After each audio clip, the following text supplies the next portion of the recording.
আজকে আমরা অষ্টম শ্রেণীর প্রথম পর্যায়ক্রমিক মূল্যায়ন 2026 সালের ভূগোল বিষয়ে সিলেবাস নাম্বার বিভাজন এবং সম্পূর্ণ উত্তর সহ নমুনা প্রশ্নপত্র সেট 1 সম্পর্কে আলোচনা করব।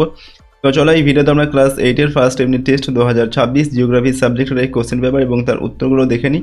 তো প্রথম ইউনিট টেস্টে তোমাদের 30 নম্বরের পরীক্ষা হয় এবং সময় দেওয়া থাকে 1 ঘন্টার। প্রথমে দেখো কোন কোন অধ্যায় তোমাদের পড়তে হয়। 1 নম্বর হচ্ছে পৃথিবীর অন্দরমহল, এরপর অস্থিত পৃথিবী, শিলা, আর হচ্ছে ভারতের প্রতিবেশী দেশসমূহ ও তাদের সঙ্গে সম্পর্ক। এই 4টি অধ্যায় তোমাদের ফার্স্ট ইউনিট টেস্টের জন্য পড়তে হবে খুব ভালোভাবে। তো চলো আমরা এখন একটি কোশ্চেন পেপার এবং তার উত্তর দেখে নিই।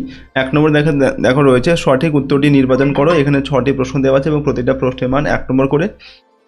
একের দাগে অন্তঃকেন্দ্রমণ্ডল ও বহিঃকেন্দ্রমণ্ডলের মধ্যে রয়েছে মোহ বিযুক্তি রেখা, গুটেনবার্গ বিযুক্তি রেখা, রেপিত্তি বিযুক্তি রেখা না লেহম্যান বিযুক্তি রেখা। তো অন্তঃকেন্দ্রমণ্ডল আর বহিঃকেন্দ্রমণ্ডল এর মাঝে রয়েছে লেহম্যান বিযুক্তি রেখা। এরপরের প্রশ্ন হচ্ছে রাশিয়ার কোলা উপদ্বীপের গভীরতম কৃত্রিম গর্তটির গভীরতা 8 কিলোমিটার, 12 কিলোমিটার, 16 কিলোমিটার না 20 কিলোমিটার। তো এখানে রাশিয়ার কোলা উপদ্বীপের গভীরতম কৃত্রিম গর্তটির গভীরতা উত্তর হচ্ছে 12 কিলোমিটার। কৃত্রিম উপগ্রহের বিচারে সামগ্রিকভাবে পৃথিবীর গড় ঘনত্ব 5.5 গ্রাম প্রতি ঘন সেন্টিমিটার, 11 গ্রাম প্রতি ঘন সেন্টিমিটার, 3.3 গ্রাম প্রতি ঘন সেন্টিমিটার না। তো এখানে সঠিক উত্তর হবে 5.5 গ্রাম প্রতি ঘন সেন্টিমিটার, অপশান 1 এরপরে দেখো সিয়াল ও সীমাস্তরের মাঝে আছে রেপিত্তি বিযুক্তি রেখা, কনোরাডো বিযুক্তি রেখা, মোহ রবিসিক বিযুক্তি রেখা। উত্তর লিখবে কনোরাডো বিযুক্তি রেখা, অপশন 2 1-5 হচ্ছে গুরুমণ্ডলের 30 থেকে 700 কিলোমিটার পর্যন্ত অংশকে বলে ক্রোফেসিমা, নিফেসিমা না কোনোটি নয়। তো উত্তর হবে এখানে ক্রোফেসিমা বলা হয় 30 থেকে 700 কিমি পর্যন্ত যে অংশ সেটাকে। এরপর হচ্ছে ভূত্বক সবচেয়ে বেশি পরিমাণে আছে, ভূত্বকের সবচেয়ে বেশি পরিমাণে আছে অক্সিজেন, সিলিকন, লোহা না কার্বন। সঠিক উত্তর এখানে হবে অক্সিজেন, অপশান 1 এরপর আইসল্যান্ডের বিদ্যুতের চাহিদার যে পরিমাণ ভূতাপ শক্তি দ্বারা মেটানো হয় সেটা হচ্ছে 20%, 30%, 40%, 50%। উত্তর হবে 30%। পরের প্রশ্নগুলি দেখার আগে তোমরা যদি এই প্রশ্নদের পিডিএফগুলো পেতে চাও তাহলে আমাদের সহজ লেসন অ্যাপটিকে ইনস্টল করবে। অ্যাপের লিঙ্ক ডিসক্রিপশন বক্সে রয়েছে, অথবা গুগলে গিয়ে তোমরা গুগল প্লে স্টোরে গিয়ে সহজ লেসন লিখে সার্চ করলে তোমরা কিন্তু অ্যাপটিকে পেয়ে যাবে। অ্যাপটি তোমরা এখান থেকে ইনস্টল করে নেবে। আর যারা আগে থেকে ইনস্টল করে রেখেছো তারা কিন্তু অ্যাপটিকে একবার আপডেট করে নেবে, ঠিক আছে। অ্যাপের মধ্যে নতুন ফিচার এসেছে, ঠিক আছে। আর অ্যাপটিকে তোমরা অবশ্যই এখান থেকে একবার 5 স্টার রেটিং দেবে। এখানে এই যে 5 স্টার রেটিংয়ে গিয়ে এখানে এটা পোস্ট করবে, ঠিক আছে। আর তো চলো আমরা তোমাদের দেখিয়ে দিচ্ছি অ্যাপটিকে তোমরা কীভাবে ব্যবহার করবে, অথবা তোমরা যদি পেইড কোর্স এখান থেকে নিতে যাও কীভাবে নেবে সেগুলো আমি তোমাকে একবার দেখিয়ে দিচ্ছি। তোমাদের অ্যাপটিকে তোমাদের এরকম আসবে ইন্টারফেস, ঠিক আছে। এখানে নিজের একটা সেটা কেটে দেবে এবং ওপর দেখো এই অপশানে গিয়ে তোমরা এখানে স্ট্রিম সিলেক্ট করে নেবে, ঠিক আছে। যে ক্লাসের ভিডিও মানে কোর্সগুলো তুমি দেখতে চাইছো সেই ক্লাসটাকে এখান থেকে সিলেক্ট করবে। যদি তুমি সবগুলোই দেখতে চাও তাহলে সবগুলোকে এইভাবে সিলেক্ট করে রাখবে। তো সবগুলোকে আমি সিলেক্ট করে রেখে তোমাদের দেখিয়ে দিচ্ছি। সেভ চেঞ্জে ক্লিক করে এখানে ইয়েস বাটনে ক্লিক করবে। এখানে দেখো অল কোর্স আছে, সমস্ত কোর্স এখানে দেখতে পাবে। এখানে পেড কোর্স যেটা তুমি কিনেছো সেটা এখান থেকে দেখতে পাবে, ঠিক আছে। এখানে ফ্রি ভিডিওস রয়েছে, এখানে ক্লিক করলে ফ্রি কোর্স রয়েছে সেগুলো তুমি দেখতে পাবে। এখানে কুইজ রয়েছে, বিভিন্ন কুইজ যেগুলো ফ্রিতে রয়েছে সেগুলো তুমি এখান থেকে করতে পারবে। এছাড়া নিচে দেখো এগুলো হচ্ছে পেড কোর্স, এই কোর্সগুলোকে চাইলে তুমি এখান থেকে পারচেস করতে পারো। খুবই কম প্রাইসে কিন্তু এগুলো করে দেওয়া হয়েছে, ঠিক আছে। যেমন দেখো ক্লাস 9-এর সমস্ত বাংলা, হিস্ট্রি, ইতিহাস, ভূগোল, তারপর হচ্ছে জীবনবিজ্ঞান, ইংরেজি, এই যে কোর্স মাত্র 299-এ এখানে করে দেওয়া হয়েছে। যদি তুমি এই কোর্সের ডিটেলস দেখতে যাও প্লে লিস্টে ক্লিক করবে, এখানে ডিটেলসগুলো পেয়ে যাবে এবং কন্টেন্টে ক্লিক করে দেখতে পাবে কী কী রয়েছে এখানে। এখানে দেখো সমস্ত সাবজেক্টের এগুলো চলে আসলো। এবার হিস্ট্রিতে ক্লিক করলে প্রথমে পিডিএফ অপশান রয়েছে, এখানে ক্লিক করলে পিডিএফগুলো সব এখান থেকে পেয়ে যাবে, ঠিক আছে। এবং এখানে যদি ক্লিক করে এই অপশানে তাহলে এখানে থেকে ভিডিওগুলো সব দেখতে পাবে, ঠিক আছে। এছাড়া আরও কিছু এখানে টেস্ট অ্যাড করা হবে, ঠিক আছে, যেগুলো পরে আমি অ্যাড করে দেবো। তো চাইলে তোমরা এখান থেকে কিন্তু পেইড কোর্স পারচেস করতে পারো, অথবা ফ্রিতে যে কোর্সগুলো রয়েছে, ফ্রি ভিডিওস রয়েছে এবং কুইজ রয়েছে, এগুলো তোমরা এখান থেকে অংশগ্রহণ করতে পারো। তো চলো আমরা এখন যেটা আমি তোমাদের দেখাচ্ছিলাম ক্লাস 8-এর ভূগোল বিষয়ের তোমাদের ফার্স্ট ইউনিট টেস্টের যে কোশ্চেন পেপারের প্রশ্ন উত্তর সেগুলো আমি দেখিয়ে দিচ্ছি। দেখো নাম্বার 2-এ যে প্রশ্ন রয়েছে নির্দেশ অনুসারে নিচের প্রশ্নগুলির উত্তর তোমাদের লিখতে হবে। 4টি প্রশ্নের উত্তর এখান থেকে করতে হবে এবং প্রশ্নের মান 1 নম্বর করে রয়েছে। 2-এর 1 নম্বর দেখা হচ্ছে আমাদের রাজ্য পশ্চিমবঙ্গ কোন 3টি প্রতিবেশী দেশের সীমান্তে অবস্থিত। তো আমাদের রাজ্য পশ্চিমবঙ্গ কোন 3টি দেশের সীমান্তে অবস্থিত সেটা উত্তর হবে আর নেপাল, বাংলাদেশ, নেপাল আর ভুটান, ঠিক আছে। এই 3টি দেশের সীমান্ত রয়েছে আমাদের পশ্চিমবঙ্গ রাজ্যের, ঠিক আছে। চীন সার্কের অন্তর্ভুক্ত একটি দেশ, এটা সত্য না মিথ্যা? তো এটা মিথ্যা হবে, চীন সার্কের অন্তর্ভুক্ত নয়। বাংলাদেশের 3 দিক ঘিরে আছে ভারতের সীমানা, এটা হবে শুদ্ধ না অশুদ্ধ সেটা লিখতে হবে, এটা শুদ্ধ হবে। এরপর মায়ানমার থেকে ভারতীয় প্রধান রপ্তানি দ্রব্য হলো গ্রাফাইট, এটা হবে অশুদ্ধ। পরের প্রশ্ন দেখো 3 নম্বর দাগে যে কোনো দুটি প্রশ্নের উত্তর এখান থেকে লিখতে হবে এবং প্রশ্নের মান 2 নম্বর করে 2 দুগুণে 4 নম্বর দেওয়া আছে এখানে। তো 1 নম্বর দাগের প্রশ্ন, প্রতিবেশী দেশের সঙ্গে আমাদের দেশ ভারতের সুসম্পর্ক বজায় রাখার দুটি কারণ উল্লেখ করো। অর্থাৎ প্রতিবেশী দেশের সঙ্গে আমাদের দেশ ভারতের সুসম্পর্ক বজায় রাখার দুটি কারণ উল্লেখ করতে হবে এখানে, অর্থাৎ লিখতে হবে। তো ভারত ও তার প্রতিবেশী দেশগুলির মধ্যে সুসম্পর্ক বজায় রাখার প্রধান কারণ হলো পণ্যদ্রব্য আদান প্রদান এবং বাণিজ্যিক লেনদেন। ওকে, নাম্বার 2 নম্বর হচ্ছে পাকিস্তানের কৃষিকাজের দুটি বৈশিষ্ট্য লেখো। তো 1 নম্বর হচ্ছে বৃষ্টিপাতের পরিমাণ কম হওয়া সত্ত্বেও জলসেচের উপর নির্ভর করে বা ভিত্তি করে পাকিস্তান কৃষিকাজে বেশ উন্নত হয়েছে। মূলত সিন্ধু এবং তার উপনদীগুলিতে বাঁধ দিয়ে প্রথমে জলাধার তৈরি করে একাধিক সেচ খাল কেটে জলসেচ করা হয়। কৃষিক্ষেত্রে জল নিয়ে যাওয়ার এই প্রথাকে ক্যারেজ প্রথা বলে। ওকে, তো এই প্রথায় পাকিস্তানে কৃষিকাজ হয় আর কি। 2 নম্বর হচ্ছে বিপুল জনসংখ্যার জন্য দেশের অভ্যন্তরে খাদ্যশস্য সহ বিভিন্ন প্রকার কৃষিজ ফসলের চাহিদাও খুব বেশি। এগুলো হচ্ছে পাকিস্তানের কৃষি তার বৈশিষ্ট্য আমরা লিখলাম। এরপর 3 নম্বর হচ্ছে কোন অঞ্চলকে ভারতীয় উপমহাদেশ বলা হয় এবং কেন বলা হয়। তো ভারত ও তার প্রতিবেশী দেশ যেমন নেপাল, ভুটান, বাংলাদেশ, মায়ানমার প্রভৃতির সামাজিক মিল রয়েছে যথেষ্ট। এদের মধ্যে ভারতের অবস্থান একেবারে মাঝখানে, আর আয়তন ও জনসংখ্যার বিচারে ভারত বৃহত্তম। এক কথায় এই অঞ্চলের প্রধান কেন্দ্রবিন্দু হল ভারত, তাই এই অঞ্চলকে ভারতীয় উপমহাদেশ বলা হয়। এরপর 4 নম্বর ভুটানকে বজ্রপাতের দেশ বলা হয় কেন। তো ভুটান পার্বত্য দেশ, এই দেশের উত্তরভাগে হিমালয়ের গড় উচ্চতা 5000 মিটারের বেশি। দক্ষিণ পশ্চিম মৌসুমী বায়ু ভুটানের পর্বতে বাধা পেয়ে প্রবল বৃষ্টিপাত ঘটায়। বৃষ্টিপাতের সময় প্রবল বজ্রপাত ঘটে, তাই ভুটানকে বজ্রপাতের দেশ বলা হয়।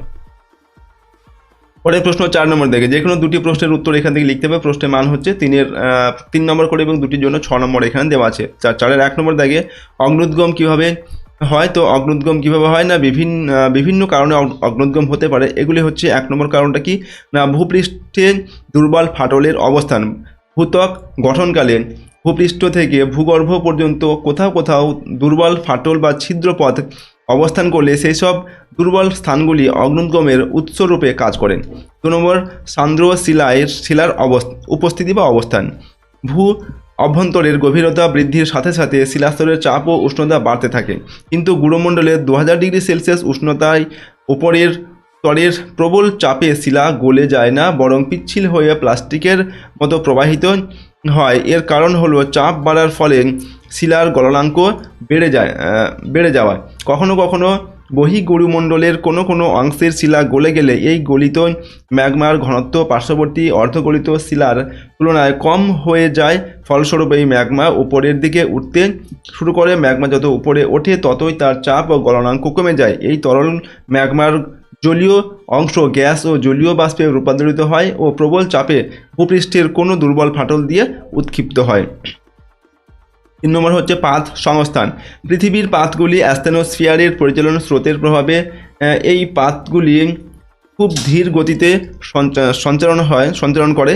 এর ফলে পাতগুলি তাদের সীমানা বরাবর কখনো একে অপরের মুখোমুখি বা বিপরীত দিকে বা পাশাপাশি ঘর্ষণ করে অগ্রসর হলে অগ্নুৎপাত ঘটে। তো এগুলো হচ্ছে অগ্নুৎপাত ঘটার যে কারণ, সেগুলো আমরা এখানে লিখলাম। 2 নম্বর হচ্ছে ভূমিকম্পের কারণগুলি লেখো। তো ভূমিকম্পের পৃথিবীর অভ্যন্তরে নিহিত শক্তি হঠাৎ মুক্ত হলে পৃথিবীর উপরিতল বা ভূত্বক কম্পিত হয়, একে ভূমিকম্প বলে। এর কারণগুলি হচ্ছে কি না, 1 নম্বর হচ্ছে প্রথমে আমরা প্রাকৃতিক কারণগুলো লিখছি। 1 নম্বর দিয়ে পাত সঞ্চালন।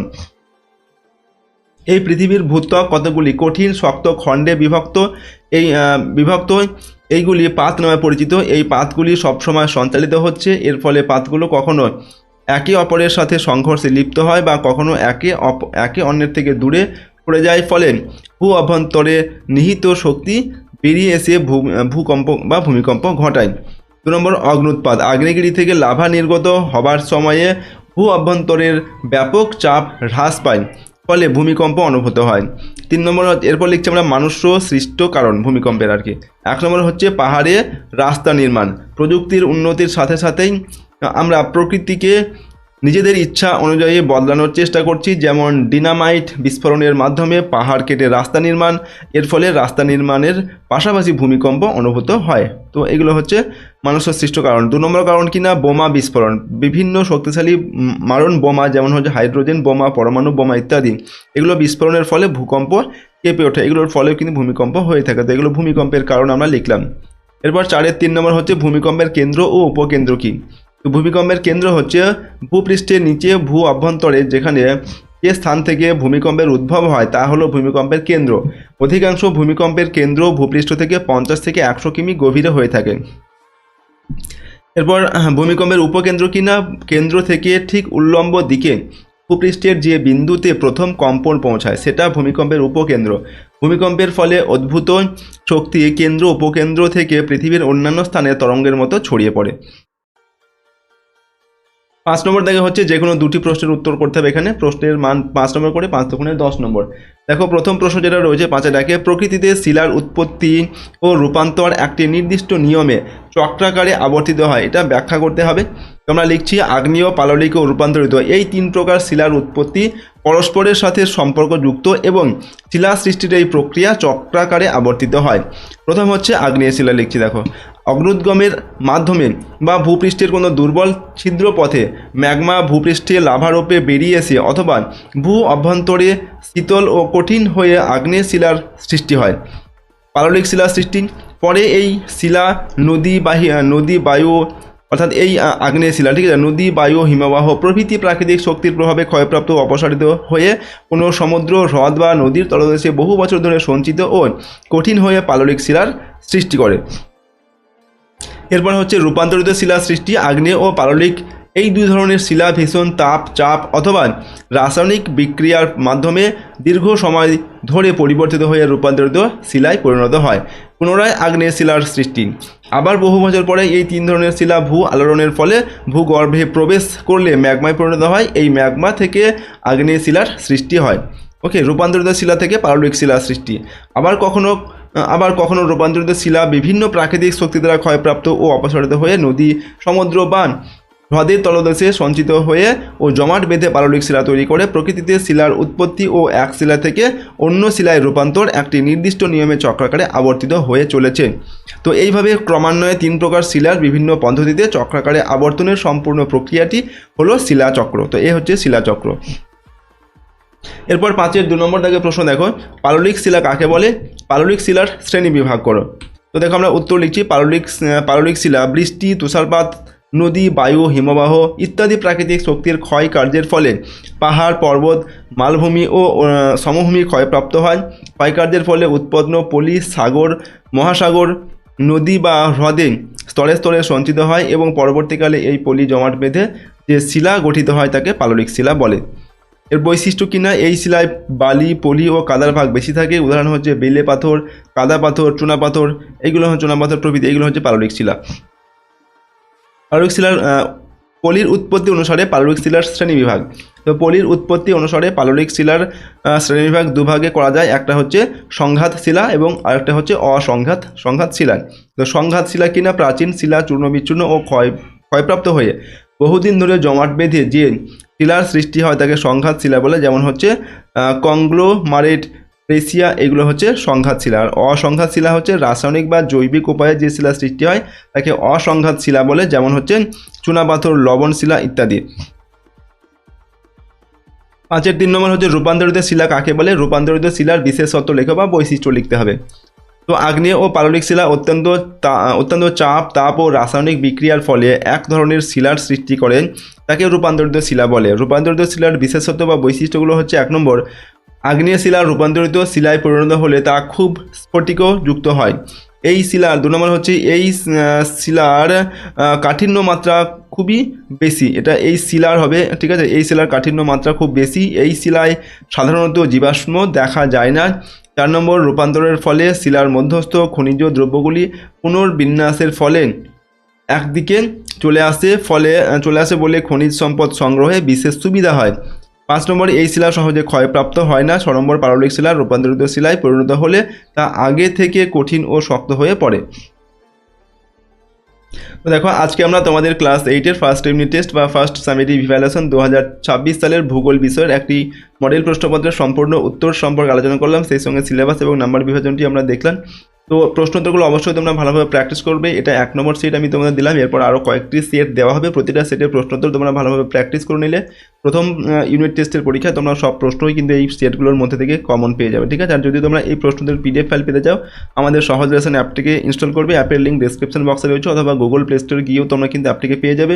তো অ্যাপটিকে ইনস্টল করার পর তোমাদের সামনে কিন্তু এখান থেকে তোমরা যে ক্লাসের কোর্স নিতে চাইছো সেই ক্লাসের কোর্স এখানে নিতে পারো, অথবা ফ্রি কোর্সও রয়েছে অনেক, এখানে ফ্রি ভিডিওস রয়েছে, কুইজ রয়েছে, এগুলো তোমরা এখান থেকে দেখতে পারো, ঠিক আছে। তো তোমরা যদি ক্লাস 8-এর কোর্সটা নিতে চাও, এটা হচ্ছে ক্লাস 8-এর কোর্স, এটা পারচেস অলরেডি আমার এখানে করা আছে। তো পারচেস করার জন্য তোমরা প্রথমে এই যে প্লেলিস্টে ক্লিক করবে, প্লেলিস্টে ক্লিক করলে এর ডিটেলসগুলো এখানে দেখতে পাবে, ঠিক আছে। কত এর প্রাইস 299, ঠিক আছে। কী কী সাবজেক্ট রয়েছে সেগুলো এখান থেকে দেখতে পাবে। দেখো এখানে ক্লিক করলে বেঙ্গলি, হিস্ট্রি, জিওগ্রাফি, সায়েন্স, ঠিক আছে, ইংলিশ, ম্যাথ, এগুলো সব রয়েছে, ওকে।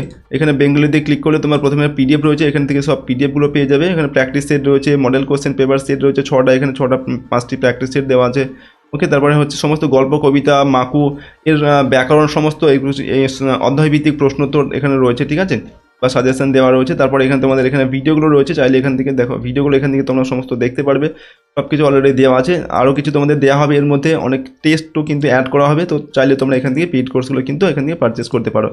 আর যদি তোমরা আমাদের এই চ্যানেল নতুন হয়ে থাকো, চ্যানেলটিকে অবশ্যই সাবস্ক্রাইব করবে এবং বেল আইকনে প্রেস করে অল অপশানটিকে সিলেক্ট করবে পরবর্তী ভিডিওগুলি পাওয়ার জন্য। ভিডিওটিতে অবশ্যই লাইক করবে এবং ভিডিওটি তোমার বন্ধু বান্ধবীর সঙ্গে শেয়ার করবে।